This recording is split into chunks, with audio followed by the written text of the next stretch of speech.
All right, we're here with USC's latest commitment, and a big commitment for the Trojans. This is one of the few times in recent years where USC has beaten Oregon for one of the top players in the country. And you had really good visits to every school you went to. You know, you and I talked after the USC visit, and like I said just now, I thought you were going to USC all the way back then, but that was not the case. Can you just kind of take us through where you were even 3-4 days ago?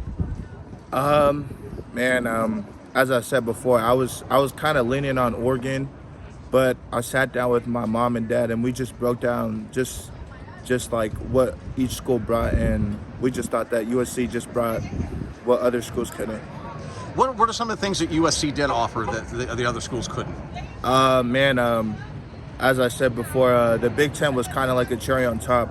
Although a lot of people are saying Oregon is going to get a chance to join the Big Ten, but I didn't really see that. And USC they made that 2024 date to when they're switching to the Big Ten. So, and they're also, I love their coaches, man, because I've seen that each one of these coaches, like, they were at like good places at their jobs, and they just chose to follow Lincoln Riley and just ride behind that program because they know he's building something special. Let's talk about a few of the guys. You just mentioned Coach Henson. Coach Henson was one of the first offers that you got from a Power 5 program. Yes, sir. And just how pivotal was that relationship that you have with him? Man, Coach Henson's my guy. Just for him to come from an SEC school and offer me right away, and then go to SC and offer me from there, it was just like, dang, I knew this guy loved me, and I loved the energy he brought as well. And shout out to my guy, Coach Heward, because he was a big part of that as well. Going to A&M, recruiting me hard, and then going right back to USC and recruiting me hard as well. How big was Lincoln Riley with your recruitment? Was he somebody that you were talking to every week, like the other guys? That's funny, because Lincoln Riley would always call me, and he would just hit me up out of nowhere and just tell me how I was doing. And I just love the energy that he brings. He's a positive man, and as I said before, he's coming to win more championships. So yes, sir. All right, on that visit that you took to USC, June 16th through the 19th, there were some really other talented offensive linemen. It was you, Alani Noah, Amos, who was also now committed to USC as well, Francis Mauigoa, and Lucas Simmons, right? Yes, sir. Alani is the only one who's not committed.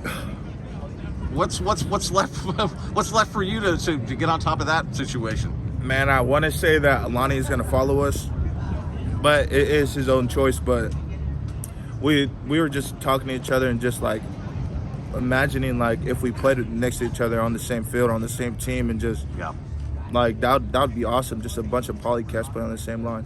And what was the lineup that you guys had when you were on that visit? We go from left tackle to right tackle. Left tackle, we have Lucas Simmons. Left guard, we have Amos. And center, we have me. And then we have Alani on the right guard, and Francis on the right tackle.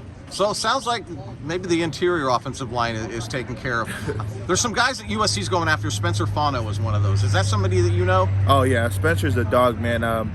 I've had some little encounters with him at Oregon. Usually the Oregon throws like a late camp at like around the 30th or 31st of July, and it's just a bunch of dogs that go to that camp. And I was just seeing his technique, and he's a technician, man. So it would be awesome to play next to Spencer Fano as well. All right. So what does it mean to now have this out of the way and be committed to the University of Southern California? Man, it was like a chip off my shoulder, man. Recruiting process is over, so I think that now it's just focusing on school and football and just recruiting other people to come join the SC family. Your dad says you'll probably be a pretty active recruiter. Oh yes, sir. I talked to a lot of dudes, and a lot of my friends really haven't committed yet. So I'm gonna try and push that SC vibe towards them and just tell them, come to SC. SC's home.